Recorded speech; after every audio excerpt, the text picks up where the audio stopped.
Those of us who have read his writings and followed his teachings know that he presents very difficult topics in a way that's easily understandable and relatable, and he really helps people get comfortable with being uncomfortable.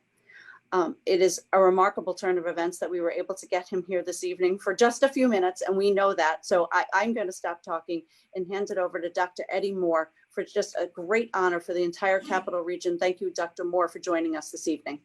Thank you, Dr. Moore. Yeah, well, it's great to be here. It's an honor to be here. I want to say thank you to all the folks that have played a leadership role in making the 21-day action plan comprehensive. I mean, we've had a few folks take it on and do it here, do it there, but I have to say Capital Region has taken it to the next level. So I just want to thank everyone that's played a role in that.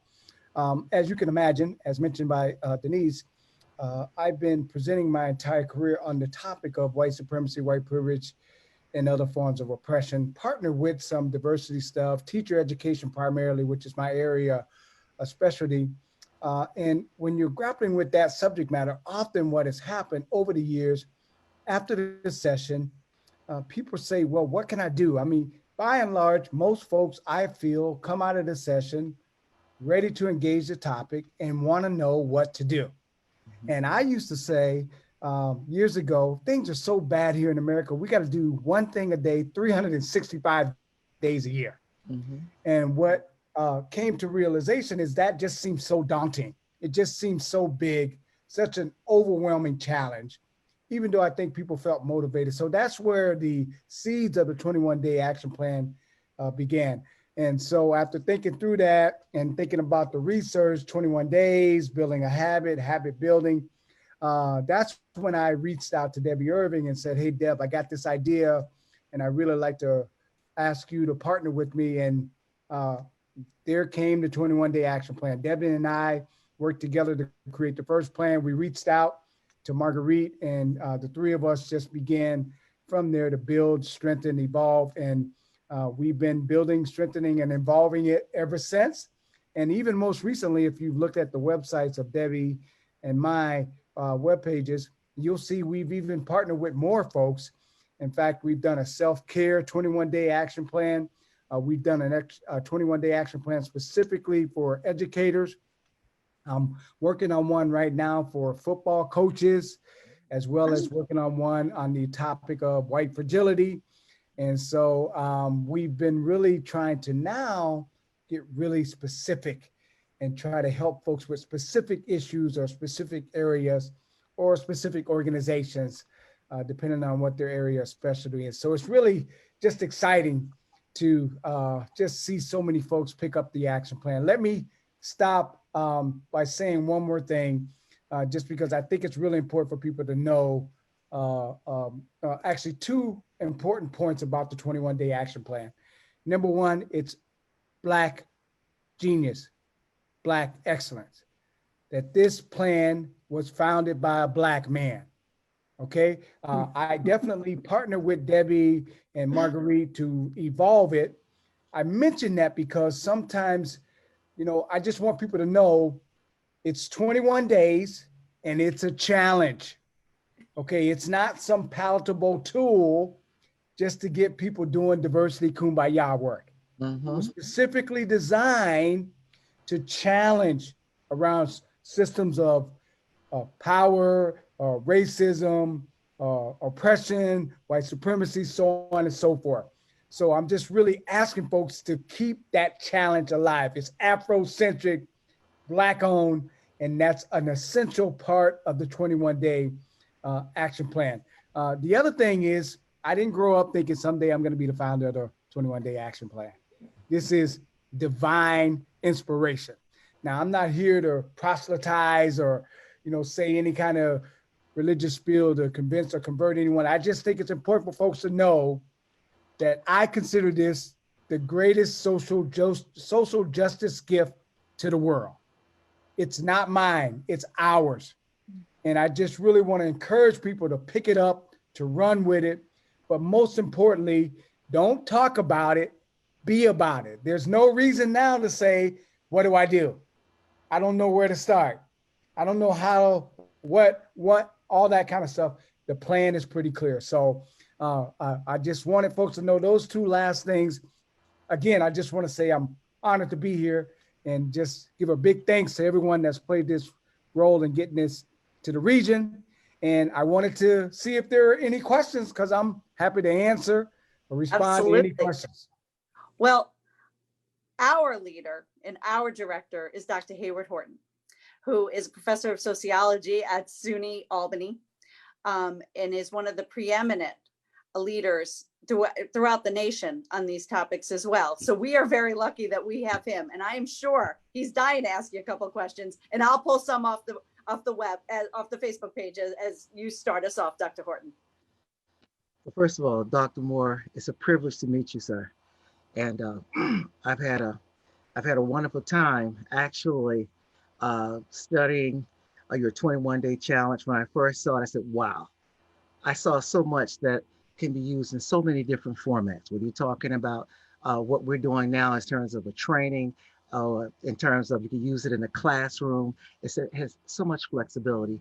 And what I'd like for you to do is to just tell us, let's go a little bit deeper and tell us a little bit about yourself and how you got to this place.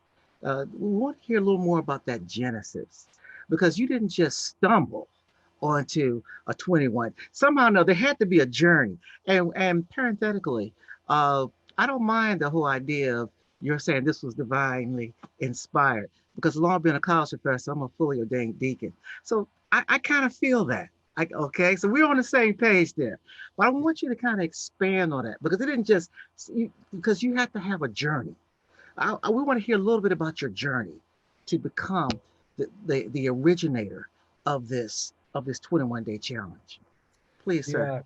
Yeah, I appreciate that. It's always a pleasure to get the chance to shout out my hometown, Punta Gorda, Florida, a little small town just outside of Fort Myers, Florida, which is where I grew up. I was born in Gainesville, actually. That's where all my father's side of the family still lives. So I bleed blue and orange, as they say, when you leave Shands Hospital in Gainesville, Florida. But my mom moved down St. Pete for a little while, but then later down even farther south, Southwest Florida. Just outside of Fort Myers, there's a little town called Punta Gorda, Florida. Most people will be familiar with it because of Allegiant Airlines. The founder of Allegiant is really beginning to build a little empire right there in Punta Gorda, Florida. That's where I grew up, youngest of 5. I had 3 older brothers. All 3 of my brothers got in a lot of trouble as they were youngsters. They all went to prison, in fact. And so my older sister, she and I, flirting with a little trouble. My mom, I think she was basically just trying to save her baby. And so just really trying to get me into some different opportunities. And so my high school basketball coach was from Iowa. And so my mom and him partnered together and sent me as far away from home as possible. So I left my small town in Florida, my housing projects where I grew up, the world that I knew, and ventured out to a small town in Iowa called Mount Vernon, Iowa, to this little Division III college called Cornell College. That was really the beginning of my journey. Cornell saved my life. Iowa saved my life. It was really an opportunity to see myself much farther than what I imagined myself growing up. And so many opportunities. I was a 3-sport athlete at Cornell. I played football, baseball, and basketball for 4 years. And that was really important because I was also addicted to drugs and alcohol. And so I got to college, early introduction into drugs and alcohol, just because of the life and lifestyle I was around. And of course, when you get to college, you got no restrictions. At home, when I was in high school, I couldn't stumble home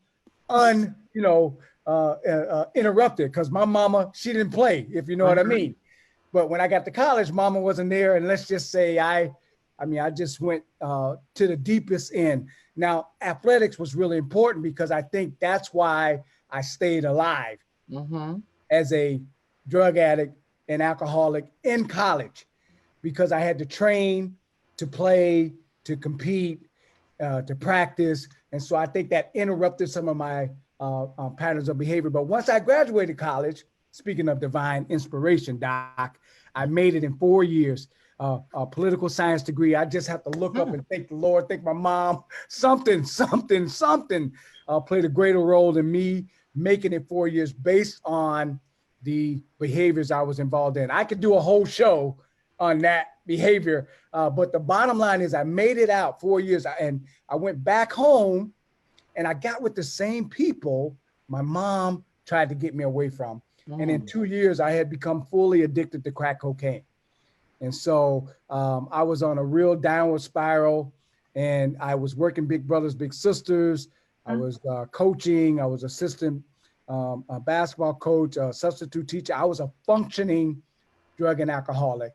And long story short, I got in some trouble, and my boss gave me an opportunity to get sober.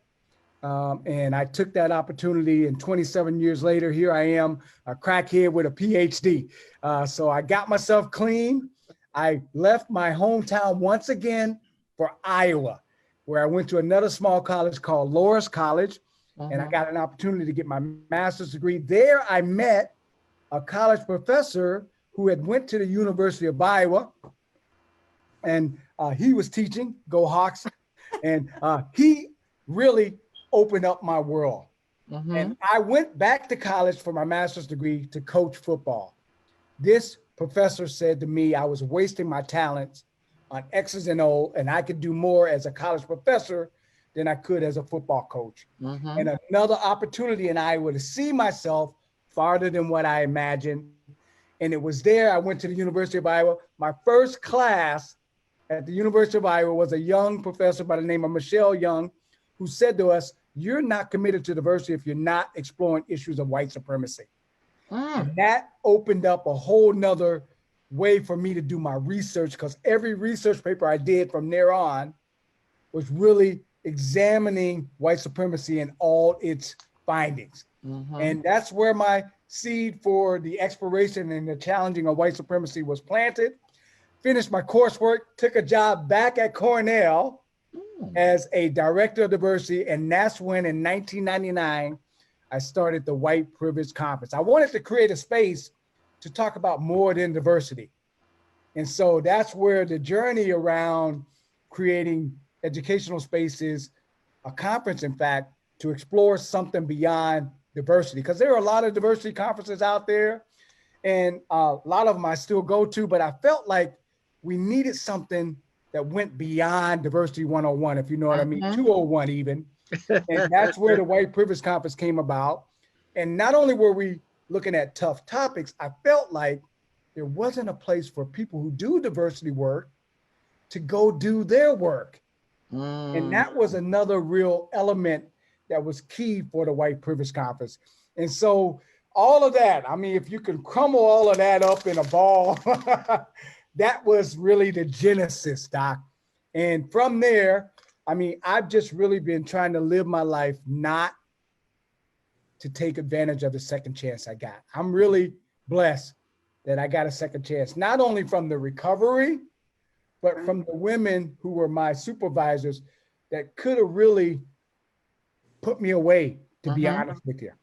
And so that's really been the life's mission, my life's dream, my life's work is to challenge white supremacy, to do more for kids of color, particularly Black boys, as well as working in the field of education, teacher preparation. And that's how I'm trying to leave my mark on society. And the 21-day action plan just came from all the presentations I've been doing all over the nation, just wanting to be able to leave people something they can do. Keep in mind, this plan is about 6, 7 years old. It's only in the last year, actually the last 6 months, that more and more people have picked it up. So I really feel, again, additionally blessed that folks like yourselves have said, oh, look at this, but also, hey, what can we do with this? And they're doing it. And so that's a lot. I'm sorry, I gobbled up a lot of time there. Dr. Moore, that's perfect. That's how I got there. That's how I got exactly what we wanted. That's exactly what, and see, just again, now that you've revealed that, I want you to know, prior to being a professor at SUNY Albany, I was a professor at Iowa State. So a lot of those places I knew about, okay? I knew Yeah. a little something about University of Iowa. I visited that campus and what have you, and some of those other schools as well. But as I said, because as a Black man myself, and as a PhD, I realized and I could sense that there was a journey, and I think it's important for people to understand, to hear that journey, because they can see it really as this is a point of triumph for you, okay? And once again, I just want to commend you on what you've done, okay? This is what when I saw that you had a white privilege conference, I said, "Oh my God, why did I think of that?" I salute you, my brother. I salute you, And man. people come. They come from all over the country. They want to be part of it. It's just amazing, and it's only the beginning. Dr. Moore, we have a licensed mental health counselor who is just critical to the success of this program. Erin Belanger has really dug into the 21 days. She's looked at each and every piece of it. She's tried to make it ours in the capital region. We couldn't make it better. What we could do is just kind of make it a little bit more relevant to our local community. Erin, do you want to talk a little bit about your work or your thoughts of having him here today with us and the work that you have done where you really have looked at each and every one of the action plan? Sure. Yeah. I echo all the sentiments that I'm so grateful for you joining us today. And I do have to thank the United Way of the Greater Capital District put a ton of work into helping create this 21-day challenge and really centralizing it to the Capital District in terms of providing statistics that are specific to the communities we live right in, which is wonderful. It brings a very home perspective. It's a here and now thing, not just a something out there thing. So that's been a wonderful addition, I think, to the 21-day challenge that we're offering to the Capital Region. From my perspective, one of the things that has been really important to me is that we try to frame everything in this perspective of how does change happen. And in that, we've developed this program that started with this kind of kickoff event with Dr. Kendi joining us to talk a little bit about his book, How to Be an Anti-Racist, which was a wonderful introduction to some new material for many people.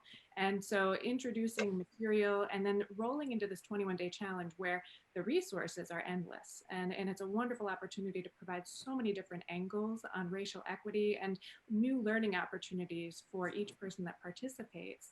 It's an external learning, but then we're also looking at what's the internal learning that has to go on to create change, because we know that insight ultimately isn't change. Insight is just, I know some facts, but it's not going to change my behavior or the society around us necessarily. So we've looked to really start to focus on what's the internal change, what happens when we bump into our own biases, and how do we deal with bumping into those biases, the feelings that might come up as we go through this.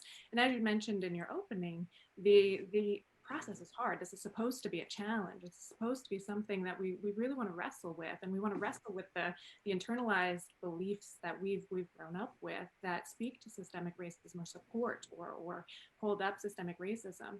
So I'm curious if you might have some thoughts, just based on feedback that you've gotten as other communities and other groups have wrestled with this 21-day challenge, if you've gotten any feedback on what it's like to move through this transformational process of engaging with the 21 days.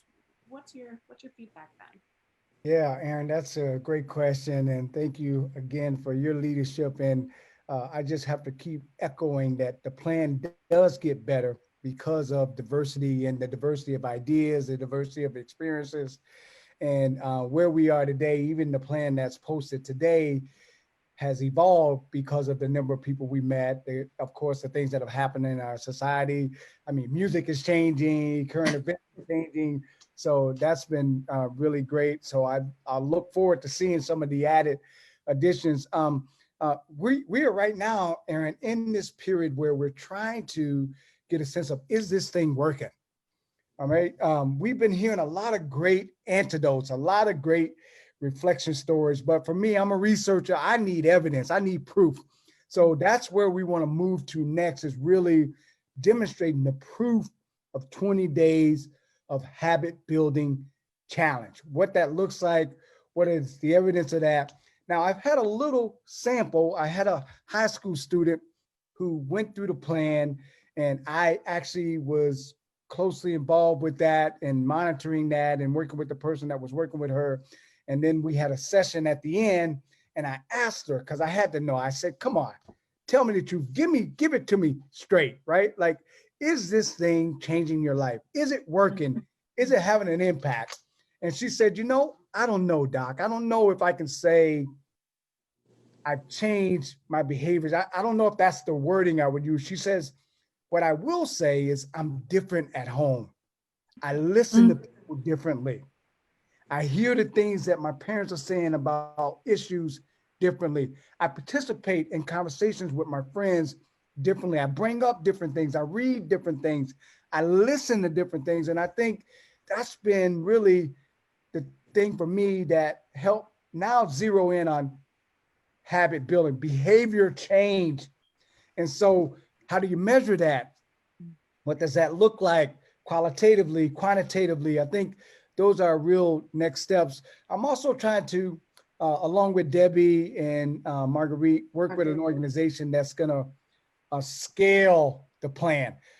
Right now, we feel like we never want the plan to cost people money. The greatest social justice gift to the world. I wanna hang on to that I could give the world. This is it right here. And so we always want people to have free access. But for example, let's say the Y wanted to track all of their employees. They wanted to build it specifically for their employees, remind them, track them, collect the information from them, share with them, monitor their growth.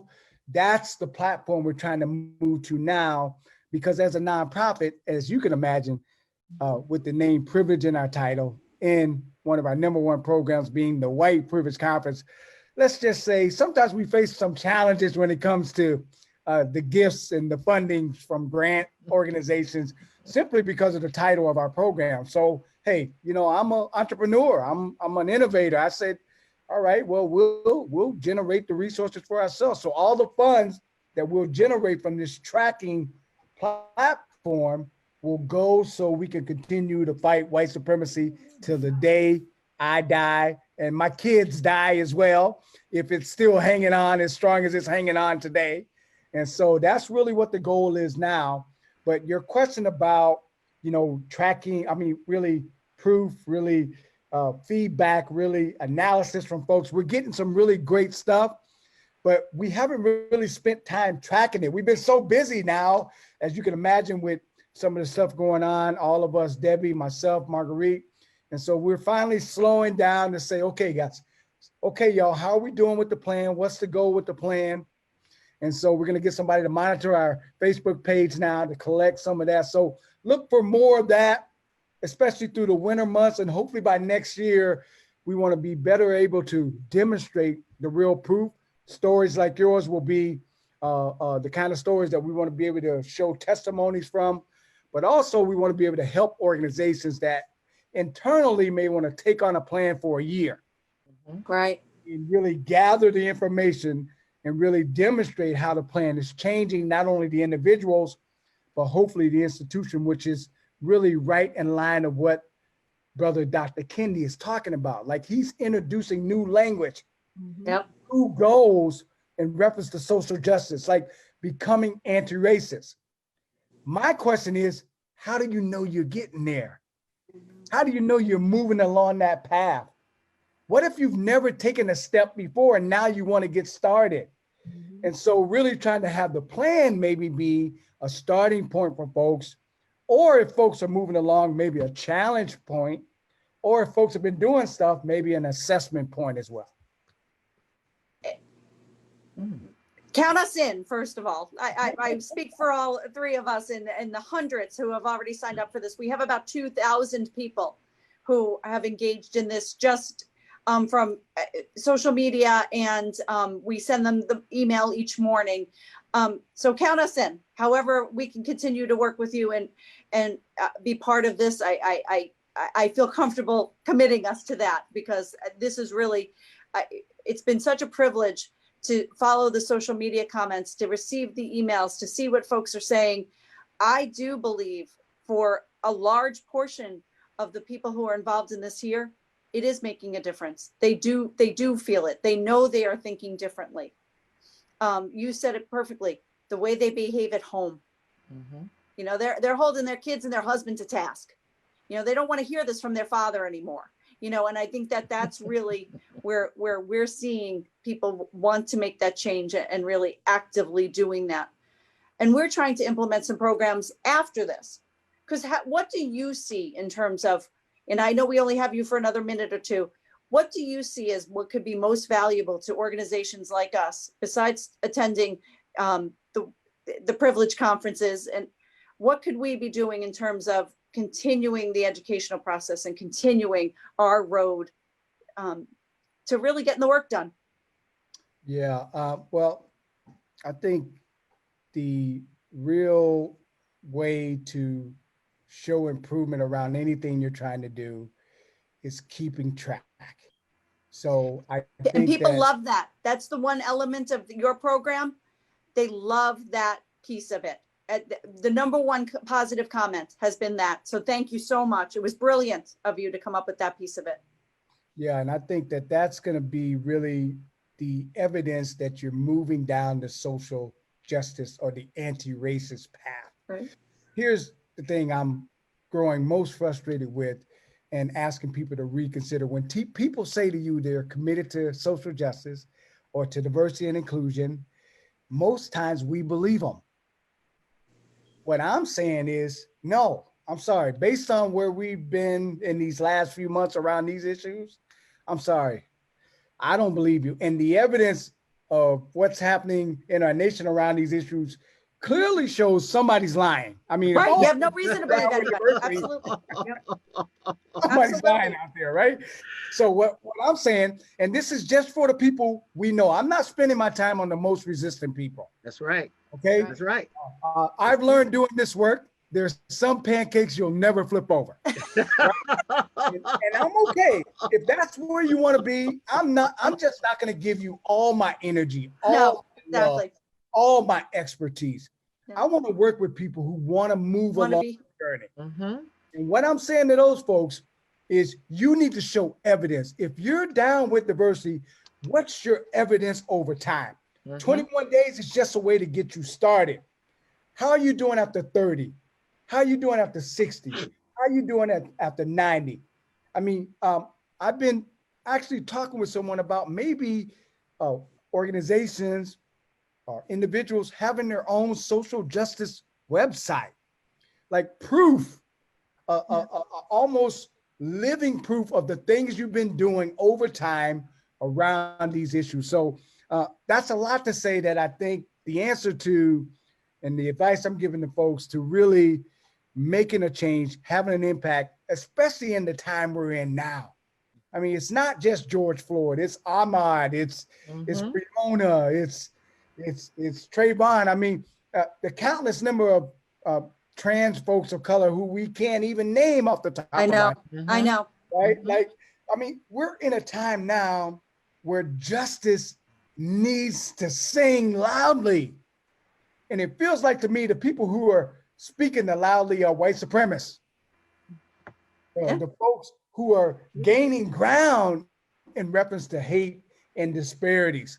And I'm hoping that folks, social justice folks like us, will begin to, in this COVID time, use this opportunity to stop, to pause, and recalibrate, recalculate, and come out roaring.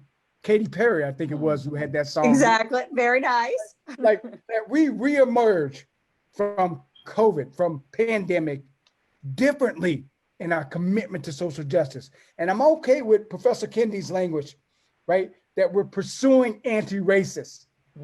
As an organization, as an individual, I just want to see your proof, because I don't believe you. Show me the evidence. Well, Dr. Moore, before you leave, I just wanted to say, meeting you makes me feel like I have found one of my long lost cousins, and we absolutely must connect later on. So I'm definitely going to be contacting you. In fact, I'll put my number in the chat. I'll get you two together. Do not worry. You're stuck with us now, Dr. Moore. Easier. Yeah, send me an email that way because You are stuck with us. All right. Okay, we'll do. And because again, I see that much of our efforts, much of our work is very parallel, and it's time for those parallel lines to meet. Um, as Denise was alluding to, we are initiating an Allyship Institute immediately following the 21-day challenge. And so we're excited. And many of the things you're talking about, measuring this change. We're thinking about that on the front end and developing some ways to do that. And so I certainly would welcome the opportunity to share some of those ideas with you. Anything I can do to facilitate your organization, please consider me as a resource. Okay, I am at your disposal. I am at your service. Yeah, I appreciate that. Well, most people use Ancestry to find their new relatives. I'm glad we do Facebook Live. I found my cousin. I've been looking for it. It's nice to meet you. Seriously, Erin, Denise, Doc, I'd love to stay in touch. If I can be a player or a collaborator in any way with the follow-up that y'all are planning, let me know. I'm excited to be a part of that. Erin mentioned the United Way, folks like that, the YWCAs all across the nation. Some of these folks have been the leading, seed planners in reference to sparking groups of people to do this work. There's another small group in New Hampshire led by Karen Spiller in the Food Justice Network. The Food Justice, yes. Yeah. Yeah, they're in their 6th year of doing the plan. So they picked it up early and been doing it year after year. So I just need to give a special shout out to those folks as well. And again, our motto is relationships. We believe that you get better together. And so if I can be a collaborator in any way as y'all move forward, let me know. Thank you for a little time here today. Thank you, Dr. Moore. Thank you, sir. Thank you. The honor Thank is ours. you. Thank you so much. Thank All you. right. Y'all take care. We'll be back. Take care. Bye-bye. Bye-bye. Well, wow. Wow. I tell you, it sounds I like met my match with energy. I tell you, it sounds like I was listening to myself. I was just so.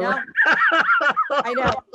So much. Everybody is watching at home. So much of what we talk about and we plan was just, that was there for you. I mean, and these are the same things that Dr. Horton is trying to drive home for us, that Erin Belanger has been trying to drive home for us. So I think this community is going to see some more of Dr. Eddie Moore. I think that Dr. Hayward, Horton, and Dr. Eddie Moore are going to really make something very special come out of this. Hey, we're going to have a family reunion. I think we are. I absolutely think we are.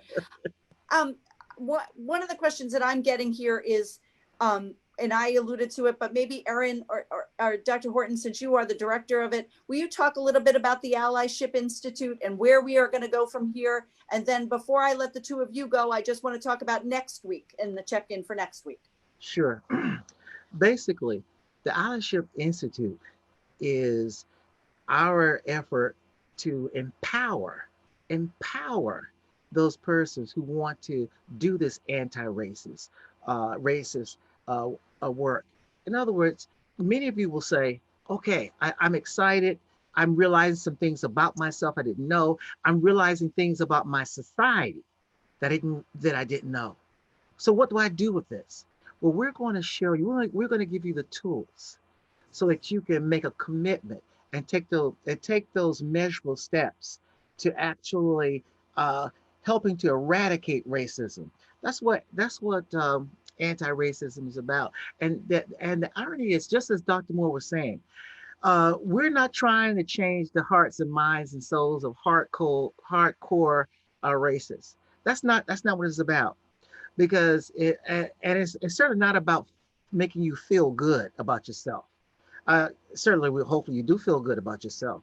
But the point is this. The point is, are you willing to work to make change? Are you willing to commit to change? If you're willing to make a commitment, then the Allyship Institute is for you. We'll give you the tools and we'll help you to guide on that path so you can be a warrior in this battle. I want to add just a little bit to that. It's a wonderful introduction to the Allyship Institute. And I think that we can connect with some of what Dr. Moore was saying in terms of it all being about relationships. So our Allyship Institute is broken down into multiple sessions that speak to different areas of the community. Parents is one of them. The church and congregation communities is another. Education. We have a whole bunch of them, and we'll get them all listed out. I think that'll actually be going out in the next couple of days here. But the idea being that each of us is connected to relationships in our communities, and we can use those relationships to help affect change. The wonderful thing about our relationships, up to 3 degrees, I think it is, from us, we impact the communities around us. So that's my friend's friend that I can impact just with my behavioral changes alone. So as we're working from a relationship perspective, and we're working in connection in the community to say, what can we do? What can we do in the parenting community? What can parents do to help raise anti-racist children? And that's for each of the groups. So to build on those relationships and use those relationships to actually affect change, measurable change. And that's really the goal of all of this, as both of you have said. And we will continue the program. Today was day 8. So we have a ways to go. Some folks have asked, what can they expect? Erin, do you just want to touch on that for a short time? We don't want to give away too many secrets, because I think one of the gifts of this and one of the real pleasures is opening up your email each morning and seeing what the topic is. Mm-hmm. So I don't want to give away the surprise, but if you could talk to what they can expect for the next couple of weeks, and then we'll talk about the next check-in. Well, really just from a general perspective, expect a lot more resources that offer some new perspectives and insights from multiple perspectives on racial equity. There's some more information connected to the capital region. So I think that there are some more statistics and data that you can enjoy sinking into about the communities that we live in right here. Definitely a lot for the school folks, educators. We've got a lot of information to come. I couldn't do a good job summarizing every single day from here, but keep an eye out for parents, educators, and just general resources on different perspectives on racial equity around the capital region. Thank you very much. So one of the things that we have learned as we tried to research this, and Dr. Horton continues, he's always the educator, and making us really look hard at each and every piece of these things, is that around this point there grows some fatigue with the 21 days. Just simply stated, it's a lot of work and it's a lot of soul searching. So we had really hoped by bringing in Dr. Moore today and the energy that he would bring to it, it would be that catalyst to keep us going. We will do another one of these next Monday at 7 o'clock. Dr. Horton is going to share some more of his thoughts, because obviously he has helped develop this with Erin and with the United Way, and he's going through it with us. So we will talk to additional resources, additional ways that we can continue to move forward with the program. Next week, we will do it as a Zoom where everybody can have more of a dialogue with Dr. Horton. That worked very well when we did our initial book discussion of how to be an anti-racist. We had about 300 people participate in that, and Dr. Horton held his own. He took on all comers. So we know that that format will really work. And then we will wrap up our 21 days on August 31st with a very special conversation between Dr. Horton and Miles Reed, of the editor of the Daily Gazette. And obviously it's a very interesting time to be in the news business. Miles is on the front line of watching everything that's going on in this nation and in our community. And having those two have a conversation about the previous 21 days and what's to come. And just a little sneak preview of what is to come from us. Dr. Horton will be kicking off the Allyship Institute on September 9th. We'll move immediately into programs, and we're trying to do them at all points of the day. So there might be something in the morning. There's going to be a midday program. There's going to be evening programs. We really do want folks to be able to plug in and be part of it. And anytime that you cannot, you're not going to be on your device. You can't get your laptop at whatever time we do one of these programs. We'll have them all posted online. And of course, one of our founding partners in this is Collaborative Studios and Proctors. And all of them will be on Collaborative Studios. So the resources will be there, the availability. Seeing a lot of Dr. Horton for all of you is my goal. Less of me, more Dr. Horton. But we will see everyone again next Monday at 7 o'clock. Is that all I have, Dr. Horton? Do you want to close us out with some words of inspiration? That's exactly what I was about to say. Our Monday evening sessions will be about inspiring you. You've gone through a week, and sometimes things will be emotional, sometimes perhaps even frustrating. We want to inspire and to encourage you to soldier on, because believe me, there's a great reward for finishing this 21-day challenge. And I have been inspired by Dr. Horton. So wait till you hang around with him a little bit longer. You will find the gift that I have discovered. So I want to thank you both. I want to thank you both for being unbelievable collaborators on this project, for really driving it in ways I could have never, ever dreamed. And your intellect that you add to this, your heart, your compassion, and your ability to tell a good joke and be funny. And, I think that's what really keeps everybody engaged. Dr. Horton's laugh alone is what keeps us all here. I want to thank all of you. I want to thank our partners at Collaborative Studios, and look for a lot more. We're going to have a very busy end of summer into fall for our little group here. And I very much appreciate everyone who's been part of this. Continue to be involved in the ongoing conversation on our Facebook page. And we look forward to seeing you next Monday night. Thank you. Good night. Good night.